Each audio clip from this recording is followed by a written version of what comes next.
So today I am going to paint maybe a halfling or a dwarf, not sure. One of the smaller races, blue wizard from D&D or Pathfinder or pretty much any RPG that involves wizards. This could be used for. This is a Reaper Bones miniature. So he's bendy plastic, as you can see, but he's like, I don't know, he's somewhere in the $2 or $3 range, so he's cheap. Perfect figure for a beginner. I'm just going to go through, just like last time I did a beginner stream. I'm going to show you some places where you could stop and be done, and then continue past there if you want to go more fancy on your miniatures. So here we go. So I'm going to start by painting the biggest part of him, which is going to be his robes and his hat. I'm going to start with Calidor Sky from Citadel. I'm just going to paint this all over the hat and the robes as a nice base coat. We're using all normal type acrylic paint today. No contrast paint or anything, so if we make a couple mistakes, that's okay, because we're going to come back and cover over everything anyway. So I'm just going to get this base coat laid down on everything, and then we'll go from there.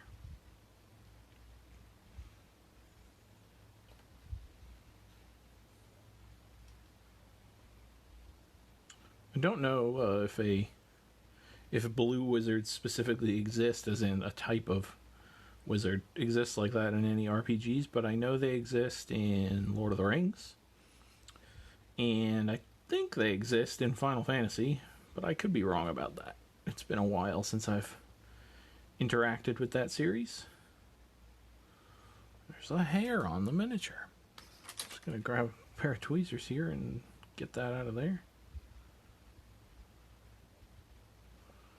Strange, but sometimes that can happen, especially if you have pets. You can get a stray hair in your primer. Oh, and speaking of primer, I should say, I primed this miniature with a black spray paint, and then just dry brushed him with a light color. I can't remember exactly what color I used, but it was some white or cream or some kind of color like that. What a nerd. Yep, pretty much. I'm painting small, tiny plastic army men on stream on the internet. I think if I had said absolutely nothing, you'd have the right to call me a nerd. But yes, referencing Final Fantasy and Lord of the Rings should tip you off.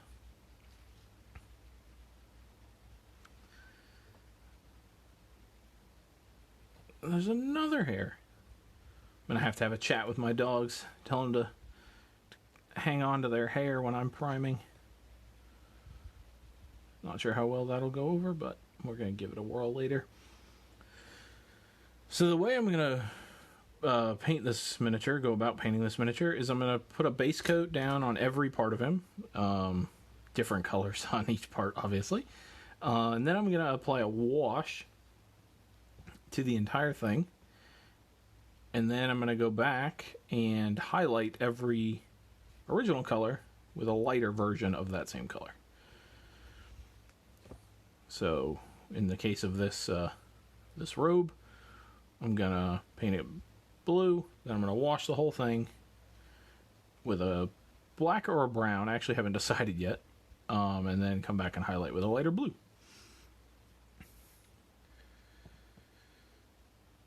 It is a good life, the nerd life. You are correct. And yes, I guess I shouldn't be too quick to blame the dogs. It could be the cats that are getting their hair on my figures. And I guess I also shouldn't be too quick to blame the animals. It could be my own hair. But the animals can't argue with me, so I'll go with that.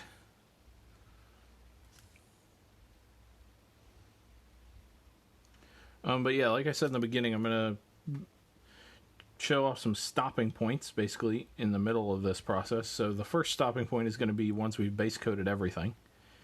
And then the second stopping point is going to be after we wash everything. And then if you get through the third step, well, then you're done. So that is your stopping point also. Stopping points can work two ways. You can be done painting your miniature at a stopping point.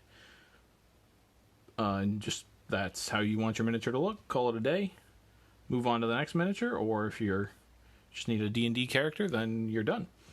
It can also work just to pause between painting sessions.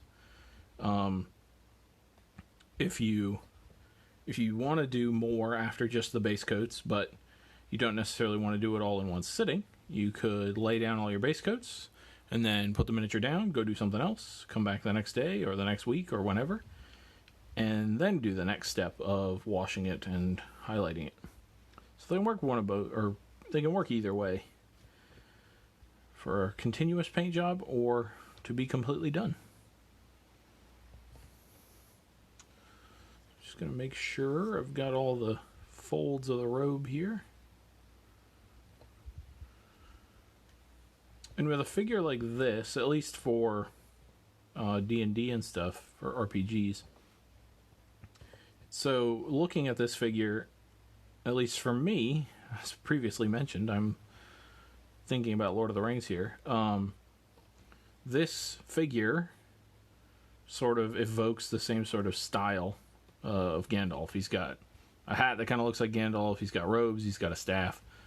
A staff which I painted blue right there, I just realized. Well, whatever. We'll come back and fix that. And so for miniatures like this, you want to try to avoid evoking a specific character, unless that's what you're going for. So in this case, I'm not trying to evoke Gandalf with this painting, and so I would never paint his robes gray. And that's something to keep in mind for painting, especially one-off figures like this, is that you don't want it to look like, oh, you just painted Gandalf. I mean, if you're going for Gandalf, perfect, fine. But if you're going for your own unique paint style, then you don't want it to just look like you painted Gandalf. So for that reason, I'm going to stay away from gray for the main robe color. His beard will be gray, which would be consistent with Gandalf, but I think anyone's beard could be gray, but gray robes are sort of synonymous now with Gandalf. But that is also just my opinion. I'm sure there are people who could paint white just fine and not, or paint gray just fine and never have a problem with it.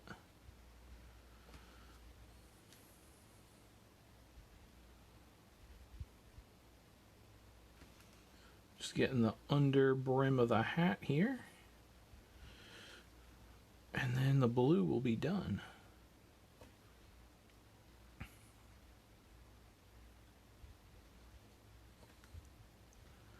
I think. Pretty sure I haven't missed any spots. I have not. Nope, I have. I lied. I have. Right in there. Oh, and under his scabbard here. Just going to grab this one also. Alright. Now we should be done with the blue.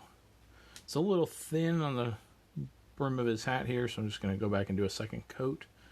Same thing down here. Just losing a little bit of the blue to the primer that's under it, so just go back and brighten it up. Alright. Then I'm going to move on. I would normally do the staff next, but because I accidentally painted some of the staff blue, we have to let the blue completely dry before we can move on to that. So I'm going to instead do the beard.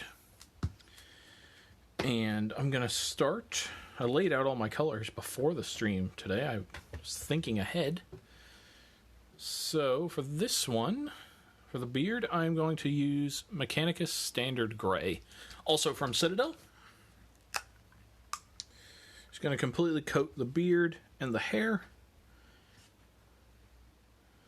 And this is sort of a medium gray, which is perfect for the style we're going for today, because that means we can apply a wash to it to darken it, and we can highlight it up very easily.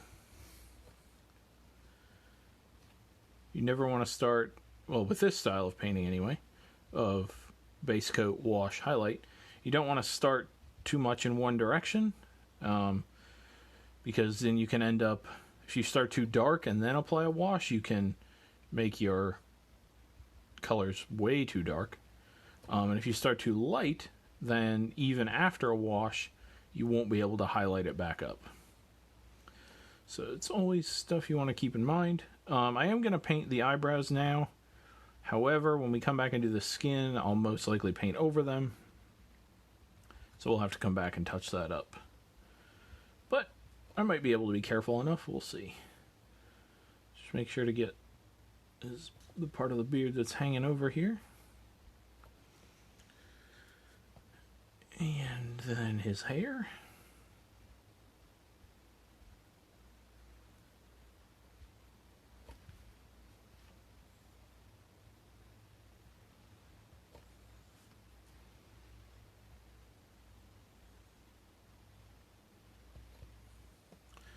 Might need a little bit of might need to replace my brush here. Some of the bristles are running wild, but you should be able to work through it. Not a big deal. Alright, so there's his hair and his beard done, I believe. Yep, looks right. So now the blue, where I made the mistake on the staff, is dry enough so I can go back and do the wood. So for that, I'm going to start with Gorthor Brown, and I'm going to do the staff as well as his smoking pipe. I'm just going to base coat them both. I'm going to do the smoking pipe after the staff because I just painted the gray, which is right next to the staff. So I want to make sure to keep I want to try to avoid the wetter parts of the miniature if I can. Sometimes it's not possible, and you just have to be very careful. But in this case, I would like to try to. So I'm just going to base coat the whole staff.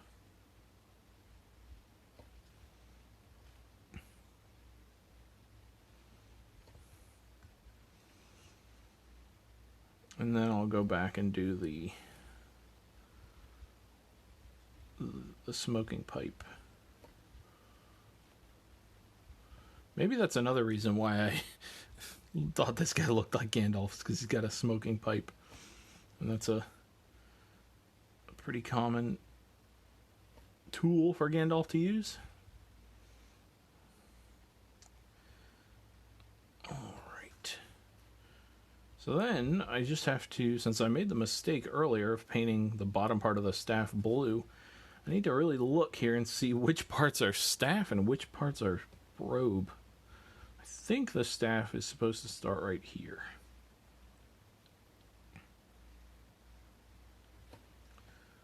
So I just want to make sure I cover all this blue.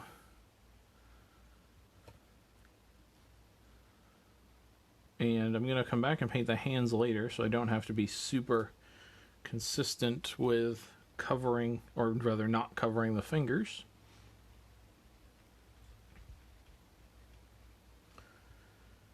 This style of painting does allow for more sloppiness early and then less sloppiness later. There are different painting styles that are reversed.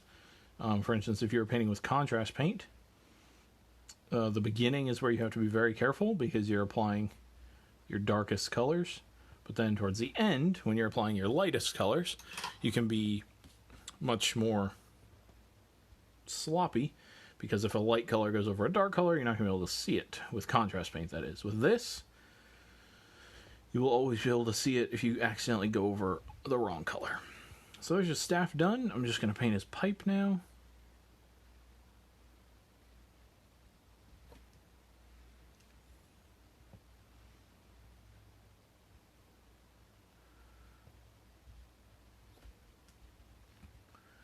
Making sure to get all up in there.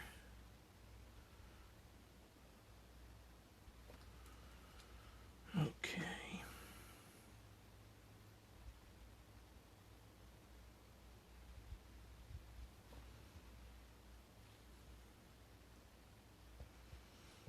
Stray bristle.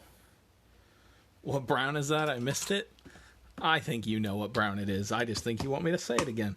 It's Gorthar Brown, the greatest brown that has ever been made. All right, there's his pipe done. Now I think I will go on to his skin. No, I won't go on to his skin actually because I just did the brown right there. And I don't want that to overlap, so I'll do the leather now. I'm going to start with Dryad Bark from Citadel for the leather. And so I'm going to get all these pouches, or pouches and canteen that's up front here with this color, as well as the scabbard and the belt. I was looking at the scabbard earlier, and I couldn't quite tell where the thing in the scabbard began and where the scabbard ended. So I'll have to take a closer look at that. And some of these, like I mentioned in the beginning, this is a Reaper Bones figure. And some of them are a little... I'm trying to think of the word. The details are not the greatest. They're a little rounded on some of them. So on some things, like in here with this detail on the front of him, I'm not exactly sure what all this is in there, but by painting it a different color than the robes, it will at least stick out, and it'll be fine. So I'm just getting the last little pouch back here. And then some of the other things, like details, are inconsistent sometimes. So for instance, he has a strap running right here. That hypothetically has to come around and should appear somewhere over here. However, it doesn't. That sometimes happens with Reaper miniatures, Reaper Bones miniatures specifically. They're meant for beginners. They're meant to be cheap. Not cheap in quality. They're actually quite nice in quality, but cheap as in they are not expensive. And so sometimes small details like that will get missed. But once they're painted up, especially for a beginner or someone just starting out with D&D who just needs a figure, I think they're great. Alrighty, I think that's all the brown for leather. Maybe not. I still don't know exactly what this is here. I'm going to paint brown up to this spot, and I'm going to paint this brown like it might be hanging on to this scabbard. But I still don't know exactly what's going on here. And sometimes that'll happen on a miniature. And you have options. One would be to go and... Oh, I just figured it out. Look at that. I was going to say you can go look online and find out what you're looking at. But I just figured it out. Right here, the scabbard ends. And this right here and this right here are the cross guards of the sword. That is a big old sword that he has. Okay. So we'll paint that silver. That's crazy. All right. Now I'm going to move on to the skin. I'm going to start with, focus, Cadian Flesh Tone. Get the face and both of the hands. Trying to avoid the eyebrows like I mentioned earlier, but we'll see if that's going to be possible. I may just... Some things like this can be possible, but it just isn't worth your time. And in this case, I'm going to say it's not worth my time. There's no reason why I can't just come back and paint them gray later. The time lost from having to come back and paint a color you've already painted will be outweighed by the time saved trying to paint around the eyebrows. So I'm just going to paint over them and then come back and fix them later. And this especially works with this style of painting because the only thing we'll have to come back and paint is the base coat. If we were painting a different way, like say we were picking a piece of him and completely painting him, shading it, highlighting it all the way up to completion, then we would have to avoid other parts. There would be no coming back because coming back would mean 3, 4, 5, 6, 7 steps, and that would be definitely not worth the time saved. So it's always something to think about. Your painting style can allow you to make different decisions about your painting. So there's his hand.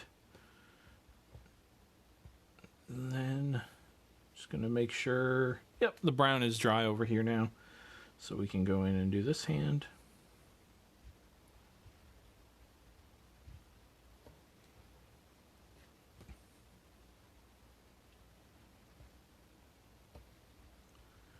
And then I think we just have 2 or 3 more colors, I think 2, before we get to A, our first stopping point, and B, move on to the wash step. And I'll talk about how we're going to choose the wash color when we get there. We really, I mean, you technically have many options, but in my mind, as a beginner, there's really 2 options. So we're going to take a look at both of those and look at them next to our colors that we've already got on the miniature and see where that takes us. I'm leaning towards the black right now, but we may go for a brown. Just going to make sure this is all covered up there. All right, and there's his skin done. So then I'm going to do his boot real quick. That's sticking out. I'm just going to use Corvus Black for that. I'm going to use Corvus Black, A, because it's a good color, I think, but also because I know it annoys my, as I've started calling him, the stats guy, the person who writes down all the colors I use. He thinks I overuse Corvus Black. Well, he's wrong, of course. There's no such thing as overusing a color, especially when it's a great color like this. Alright, just covering his boot there. Then I believe the last color before the stopping point is going to be silver. That's going to be, focus, Ironbreaker. Sometimes this camera doesn't want you guys to know what colors I'm using. So with Ironbreaker, I'm going to do, what am I going to do here? I'm going to do this little circle that's on whatever this bag is. I'm going to do this little clasp looking thing there. And then I'll do the sword. So this giant crossguard on the sword. I'm going to do this in silver. Might need to introduce a gold onto this, but that can be a later step. Not going to worry about that right now. And then I'm going to paint this giant handle on this sword. Hilt, maybe. I never remember the names, the specific names of the swords. Or of the pieces of the swords, rather. You can't overuse Corvus Black. See? I agree. It's not a thing.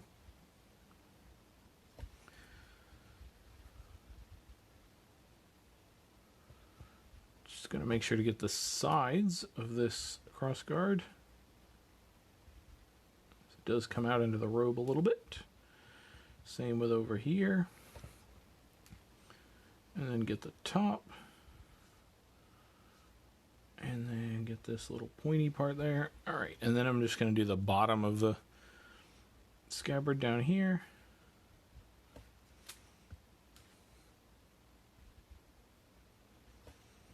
And then as soon as I do that... Not when you have to timestamp it 5 times in one stream. Yeah, well, that's just the stats guy complaining. We won't worry about that. All right, so then we are done with... Oh, nope, technically we're not done. So I forgot I have to go back and fix my eyebrows. As soon as I do the eyebrows, we will be done with the first step and where you could be done completely if you wanted. This could be stopping point, the stopping point for you. And this is stopping at point number 1 for us. So right there, that could be a completed miniature. You could take this to D&D. Obviously, you'd have to paint the base, some random color. You paint it green or brown or something, and you'd be all set. And you could take this figure to D&D, and you would not be embarrassed. It'd be done enough. But it's not done enough for our purposes. So I'm going to quickly paint the base a color, just to let the paint on him dry a little bit. And then, as soon as I do that, it will be time for the wash. Just trying to figure out what color I'm going to paint the base. So many different colors to choose from. Maybe I won't paint the base. Nope, I will. I'm going to paint the base really quick with Scrag Brown. This is a good color because it's brown. And, as the name implies, Scrag Brown. But also it's slightly orange, and so it'll jive well with our blue. Blue and orange like to go together. Wow, by the way, what's with the blue Gandalf in the Lord of the Ring mood, Greg? Wow, blue Gandalf. I'm upset. First of all, I'm always in a Lord of the Rings mood. Second of all, it's not blue Gandalf. It's a blue wizard. Jeez. So I'm just going to quickly coat the base with this color. And then we will move on to the wash step.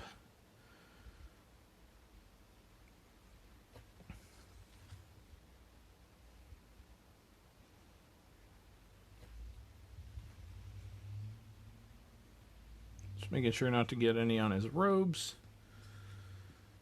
When you're done painting the blue Gandalf, think about what you want to watch during your surprise Discord birthday party. Wow. It is my birthday today, everybody.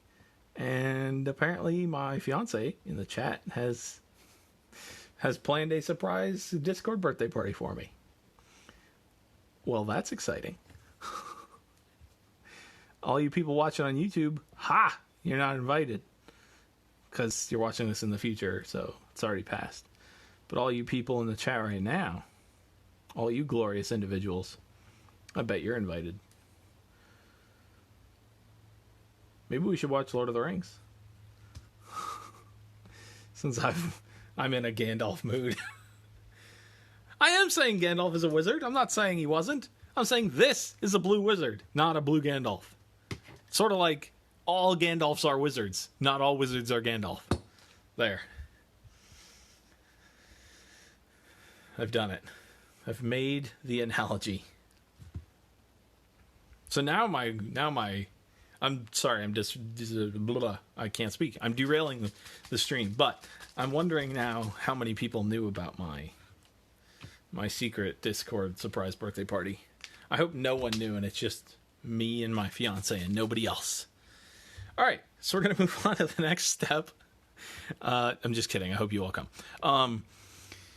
Maybe not Nathan, but, you know. So now we're going to pick between brown and black for our wash. So we basically the only difference, or the only thing we want to look at is how these two colors are going to behave on this miniature. There's a lot of stuff that would take the brown really well. So that would be a good choice. However, the blue is not going to take the brown very well. You could probably finagle it and make it work, but I don't think it's going to take it very well. So for that reason, we're going to choose the black, and we're going to wash them all over. So Nuln Oil. I'm going to give it a good shake.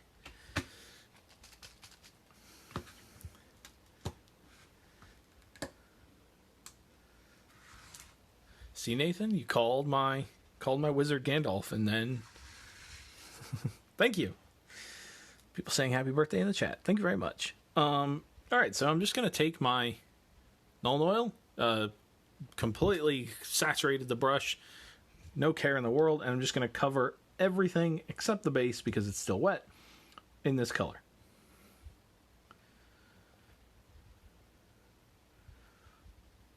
Which Lord of the Rings would you watch, though? Indeed, the Gandalf-Wizard relationship is similar to squares and rectangles. Exactly. Confirmed, Gandalf is a square. How did we know? All right. And wizards are rectangles, apparently.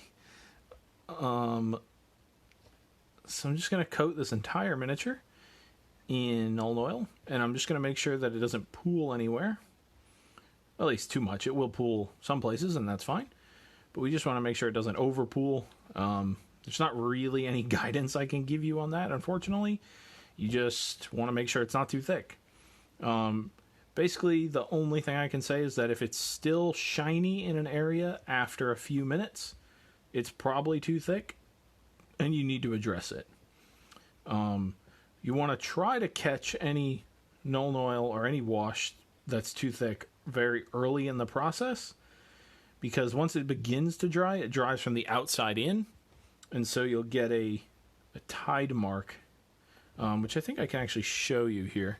So let me grab... What can I grab here? I'll grab this. So I'm just going to put a little dollop of Nuln Oil right there. This is wax paper, so it might not work so well. But I'll put a little dollop of Nuln Oil there, and we'll come back to that in a second, and I'll show you what I mean by a Tide mark that you want to try to avoid. But yeah, so you always want to try to catch Nuln Oil early, or any wash early if it's too thick, and fix it. So I'm going to cover, making sure I don't miss any spots with this. I feel so loved. Well, shouldn't have called my wizard. Gandalf. Thanks for ignoring the question and focusing on the simile. Oh, happy birthday. Thank you. Well, it's my birthday, so I think that means anyone who comes to the party has to listen to everything I say. Pretty sure that's how it works. I'm assuming adult birthdays work the same as 5-year-old birthdays. And so in that case, we're watching all 6 movies, and you guys can't leave until we're done. That's what I'm thinking anyway. I don't know if that's what you guys were thinking, but y'all don't get an opinion since it's my birthday. So I think that's what we'll do. And so here I am just collecting some of the Nuln Oil that I think has pooled a little too much. Let's see if this wants to show me its Tide marks yet. Nope, not really. It's not going to work on the wax paper. All right, let me find something else. I will make this work. Here we go. Here's a base of another project I'm working on. And I will just take some Nuln Oil and put it right here. And I'll let it dry for a couple seconds. And then we'll come back to that and I'll show you some Tide marks, hopefully. Alright, so just gonna pull that up a tiny bit there. Maybe a little bit there. All that looks good. So then we can either let it dry on its own, which will take a little while because it is a very wet paint, or we can hit it with the hairdryer. So far, I'm gonna need a nap then if we're watching all 6 movies. Well, it's not my fault. I'm gonna hit it with the hairdryer. If you're using headphones, maybe take them off. It doesn't seem to have been super loud on stream before, but just to make sure. I'm just gonna hit this with the hairdryer real quick, and then we're gonna move on to the next step.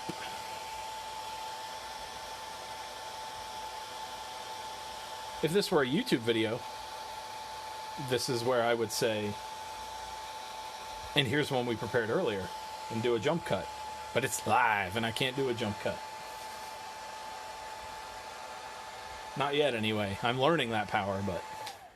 Alright, so that's good enough. As you can see, it's mostly dry now.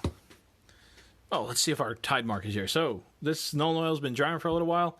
I'm going to take my brush, and I'm going to say, oh, it's pooled too much. I'm going to wipe it away. Oh, no. And it's left a Tide mark. You see how there's a ring around right where it was? And in there, you can clearly see where it was. That's what will happen. You'll wipe it away, and it'll have started drying from the outside in. The outside will be more dry than the inside, and you'll get this terrible-looking Tide mark right there. You want to avoid that, and the way you avoid that is making sure all your Nuln Oil is where you want it in the beginning before it starts to dry. If you do end up with a Tide mark, what you have to do, paint back over it with your original color, and then put Nuln Oil back down, or highlight over it. Usually highlighting over it is not possible because it's in a recess, not a peak, I guess, a place where you want to highlight. So, but if it's possible, you can do it. So now we're going to, again, this is your second stopping place. You could put this model on a D&D table and be ready to go. But if you want to keep going, I'm going to keep going. So I'm going to start highlighting the blue. Let's just look at the chat real quick. Dear God, I have a D&D session to run. Not anymore, I guess. Lord of the Ring Marathon on Wednesday. That's right. And probably Thursday. Let's see. There's 6 of those movies. We're watching the extended editions because we're not terrible people. So it's about 4 hours each. 24 hours. Well, we've already started. Yeah, we're going to Thursday. Sorry to say.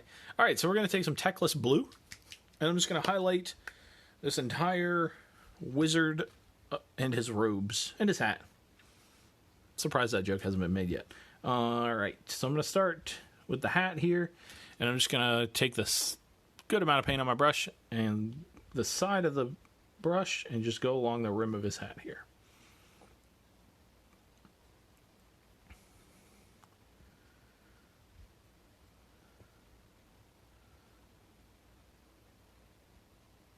Just go along there.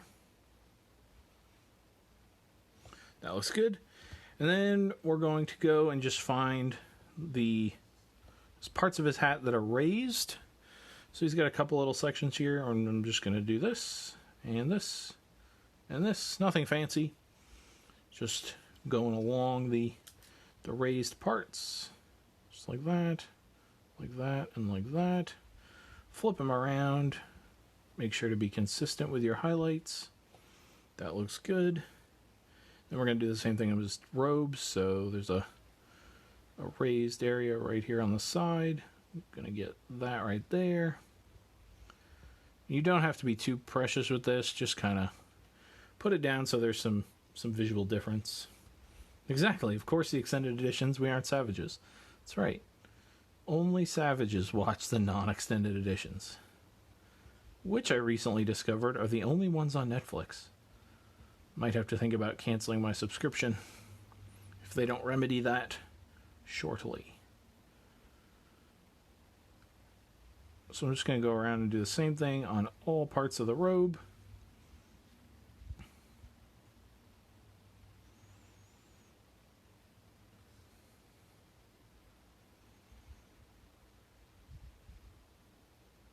Just getting the raised parts.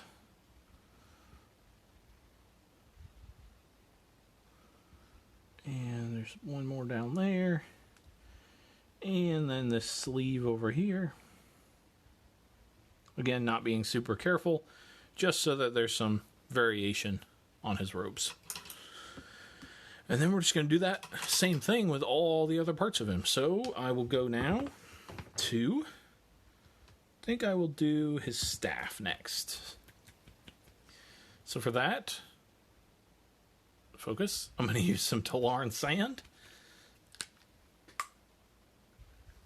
And I'm going to do his pipe first, because I don't want to forget about it.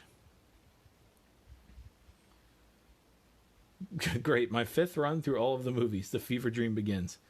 5th? Wow, we might not need to... might not be able to be friends anymore if you've only watched them 5 times.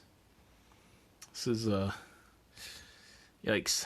Learning things about people that I didn't know before. Pick your friends carefully, folks. If they've only watched your favorite movie 5 times, maybe it might be time to find newer friends. Newer friends? I guess they would be newer friends. Better friends. That's the word. Alright, so I'm just doing the same thing I did with the robes. Just putting some of this lighter color on top of this. Just going to do this and maybe some of this. And down here. Again, doesn't have to be super precise, just so there's some different colors on the staff here. That looks good to me. So then we will move on to the leather and do the same thing. So for that, we're going to use Steel Legion Drab. All these paints have been from Citadel. If I haven't said, I think they say Citadel on them, but if you were not sure, they are all from Citadel. That is mostly what paint I use. Sometimes I'll mix it up, but I'd say typically I use Citadel. Sometimes for commissions, I will use Scale 75 because it's a little finer. I like the finish of it a little bit more. But for my own personal stuff, and honestly most of the stuff, even commissions, I use Citadel paint just because I'm most comfortable with it. But there is absolutely no right and wrong brand of paint to use. I use Citadel because that's what I learned on as a kid. If you're more comfortable with Reaper or War Colors from Army Painter or any brand, That's the one I say you should stick with. Don't try to completely cold turkey change to another brand just because other people say it's good. By all means, experiment with different brands and incorporate them into your painting, but you by no means should change just because other people use something. Happy birthday, Greg Hogan from the Silent King. Yikes. Necron Overlords, whatever he is. I'm going to Dawn Stone, and I'm going to highlight the beard with this. Necron Overlords wishing me happy birthday. It's slightly horrifying. So I'm just going to do the same thing I did with the other colors, and I'm just going to highlight the raised areas. On the beard, it's pretty easy. You just kind of take the side of your brush and bring it down the hairs here. And then just a touch to each eyebrow. Doesn't have to be super dark or super precise or anything. And then do the same thing on the hair, just to get some tonal variation. I've said that a lot, tonal variation in past streams.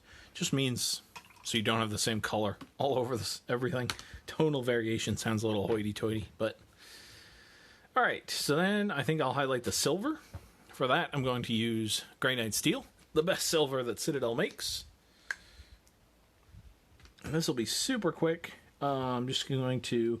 So this is an important thing to say. This little dot of silver I did right there, that's too small to highlight in this case, so I'm not even going to worry about it. I'm just going to do a little line on the side of that. I'm going to do Grey Knight Steel on the top of that. And then I'm just going to come along and do this. And then we'll do a little line here. And a little line there. And then same thing over there. And then we'll get the back of this. This will just make it a little shinier and add the tonal variation I was talking about.